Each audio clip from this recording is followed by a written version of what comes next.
Do you also want to draw a cute, professional, and correct cat? So be sure not to miss this video. Hi guys, my name is Mo Bin, and today we're gonna draw something super fun, a cute and cool cat in manga style. I know a lot of you love cats, so let's dive right in and learn how to nail that perfect cat anatomy. To begin, we first need to master the anatomy of the cat in order to draw it correctly. As you can see, the legs have a bend, so make sure to draw the cat's legs like this. Alright, so first, let's sketch out the basic structure of our cat. Start with a simple circle for the head and draw a line down the middle to help us place the face. For the body, use a long oval shape. The key here is to keep it simple for now. We'll add the details later. Now comes one of the most important parts, the face. Manga cats usually have big, expressive eyes. Draw large circles with a bit of a tilt upwards. The nose is tiny, just a little triangle.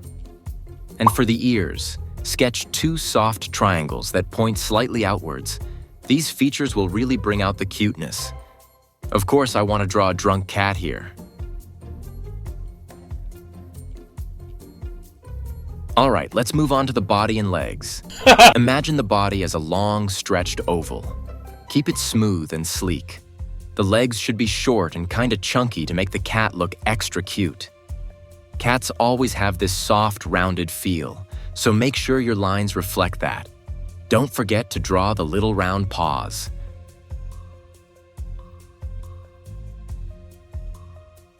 Now onto the tail. It's gotta have some personality. Draw a long, slightly curved tail that flows naturally. The tail should feel soft and flexible. Finally, add small details like lines on the paws and some soft fur lines around the body. These little touches make your cat look more realistic and playful. And as always, this is a small cheat. Take a screenshot and use it. If you don't know how to draw cute kid characters, don't miss this video. My name is Mubin, and don't forget to subscribe.